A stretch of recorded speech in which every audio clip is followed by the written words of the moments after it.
Welcome back. For velocity layers, we need to switch to expert mode.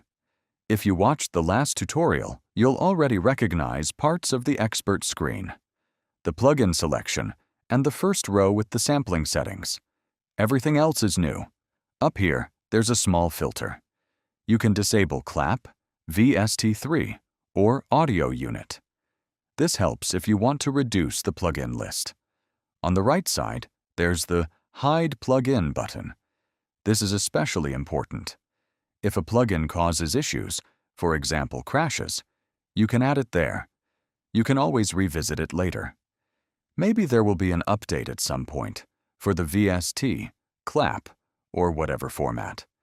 And it might work again, or we find a way to make it stable. We've tested a lot already.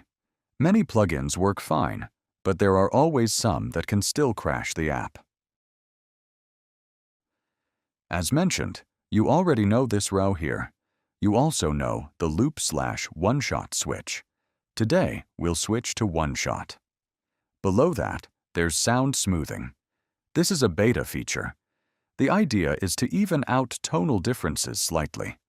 Right now, it's still set quite conservatively.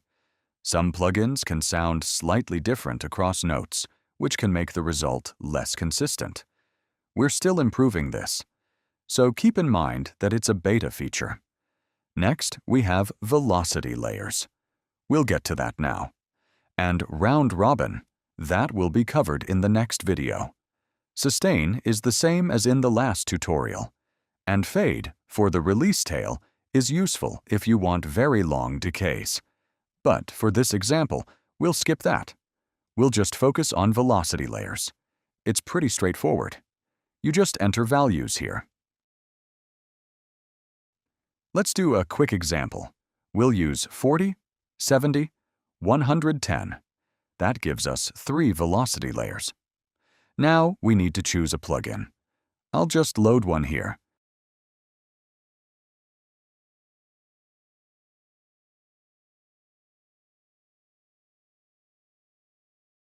And pick any preset for now.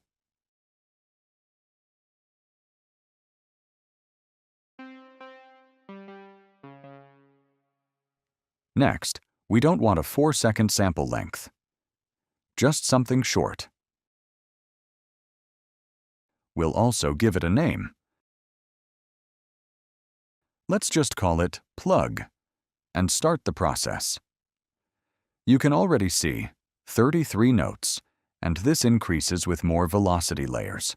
You can also see the different volume levels here for the same note. You can play it back here.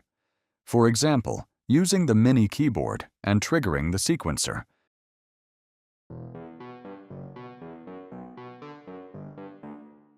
Or you can connect an external keyboard.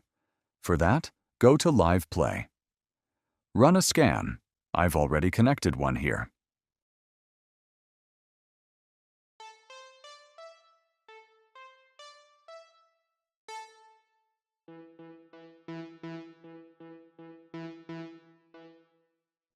And that's it. One more thing about export. All export formats available here support velocity layers, except OPXY.